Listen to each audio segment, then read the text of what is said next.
the same day, plus the biodata simulation working group.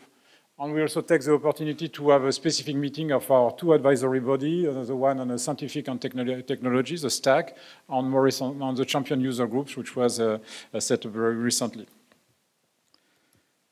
So the organization of the structure of the General Assembly. So we'll start today with, it will be mainly introduction and overview. It will be mainly presentation by Mercator Ocean International team, plus a few others, because it's really providing you with a status of the Copernicus Marine Service. And we'll have a first roundtable at the end of the day, which will be a discussion on the interface and joint activity with the other Copernicus services on EMONNET. Tomorrow will be the main topic of tomorrow will be to review achievement of all the producer of the Copernicus Marine Service, but also taking a user perspective and also the input of R&D project. And we have structured the discussion under the three thematic areas, so Blue Ocean, White Ocean, and Green Ocean. And we will have the roundtable at the end of the day where we discuss this different interaction between user-producer.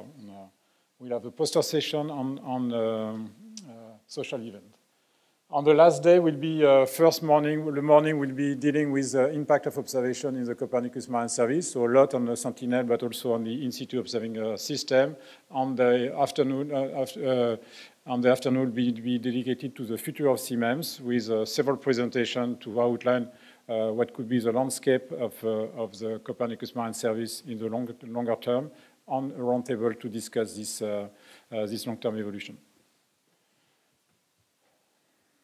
Okay. Just the way we plan to interact with you during this meeting. So it's very important that we are able to get your questions or advice or inputs on this meeting. So we set up this, first we have to, in the organization, so we have to make sure that we have enough time for questions after presentation. So we have a session chair that will remind the different speakers to leave some time for the questions. So typically 2-3 minutes, depending on the duration of talk. We also set up this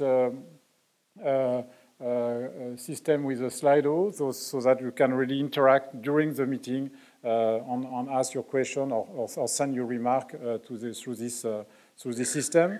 So this is quite simple to use. I mean, it's either you upload this on your apps, or you just type slido.com, and you have this event code Q781, and you can really ask your question, remarks, and that will be then used by us for the question answer. So we plan to use it mainly for tomorrow, when we have the discussion between producer, R&D, and users, because we have a specific question and answer session plus roundtable. But feel free to use it as well today on day 3, because those remarks will be used by us to adjust. Okay, so I will share the first part of this session up to the coffee break, and Dominique Aubaton will share the second part. So, and we have for this first part a series of presentations. First, and a welcome by Kamil Kiljanski from DG GROW. So Kamil Kiljanski is head of the space unit of DG GROW, in charge of which are the 2 units that are in charge of Copernicus at DG GROW. Then we'll have Pierre will give us an overview of the status of highlights of CMEMS. And we then go through different presentations from the Mercator Ocean teams on products and services, on validation activities, market and users. And we'll have a champion user perspective. So it would be, so Gala El Serafi will not be able to make it to a last minute problem, but she should be replaced for this presentation. And then we move to the second part of the session. So I will just now give the floor to Camille, who will give you give us an introduction, a status of Copernicus, and welcome all people here on behalf of the DG GROW and the European Commission.